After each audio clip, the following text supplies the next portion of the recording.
You can't get the sale. This is something I want to talk about today. Is the language that we use is so revealing. It's so important. By the way, I'm just waiting for the ferry here to go to Powell River.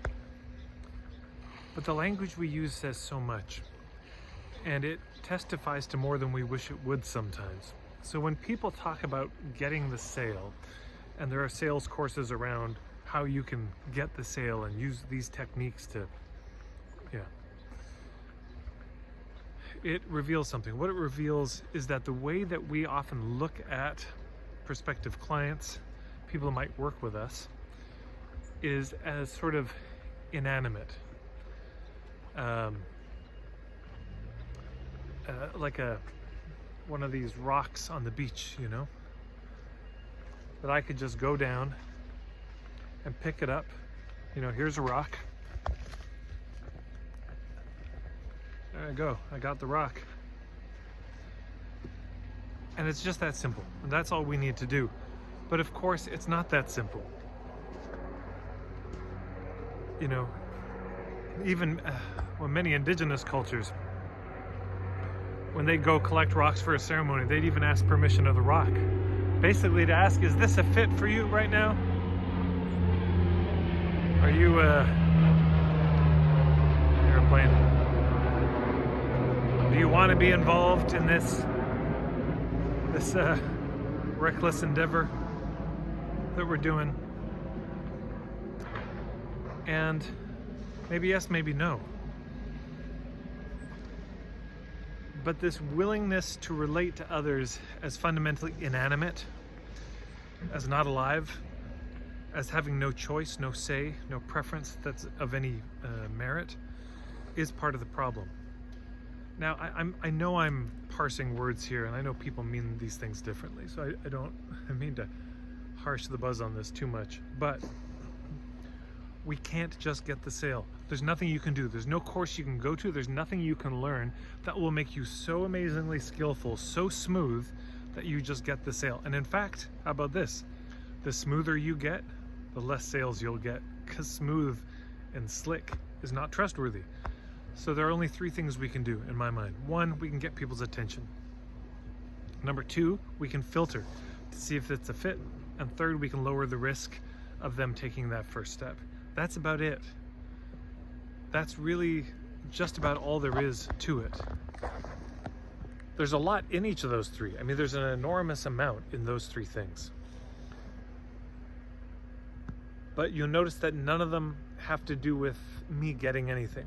They may choose to buy from me. They may choose to sign up for what I've got, but that's their choice.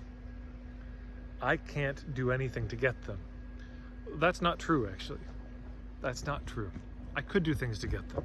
And some of you yourselves have been gotten by somebody who didn't get you at all, if you understand what I'm saying. Some of you have been manipulated, worked. Oh, they got the money from you, okay. They got you to sign up. They got the sale, but they didn't get your love, they didn't get your trust, they didn't get your loyalty. In fact, you probably felt betrayed by them because they just got you.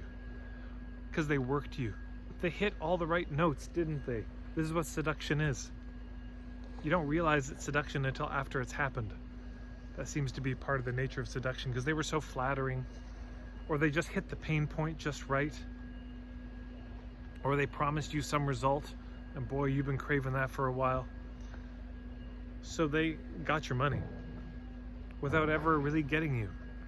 When I say really getting you, I mean like understanding you, empathy, really seeing the world the way you see it. And that's what we're trying to do in business, in marketing, is to try to see the world through their eyes and come up with something that would actually make sense for them. And then they decide. It's up to them. It's basically all their choice if they want to work with us or not. And it's our choice if we want to work with them or not.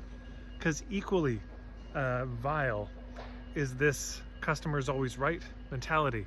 And that people seem to feel entitled. Well, if I want to work with you, I just pay you the money and you work with me. Oh, really? Is that how you think this goes? But for a lot of people, it's an amazing thought. What, I could actually turn people away? Not just could, you probably ought to. There's some people it's just not a fit. But this happens. There's such an entitlement in the marketplace. Well, because I want it, I should have it. Yeah, I just put money in this vending machine and wisdom comes out. Yeah. I go to a workshop. They work and I shop of which of their ideas I like and discard the ones that I don't like. And I just treat it like a modern day tourist consumer. So let's stop trying to get clients and stop trying to get them and start trying to get them instead. It's a better deal. And then again, we just get their attention. We filter to see if it's a mutual fit, and then we lower the risk of them taking that step.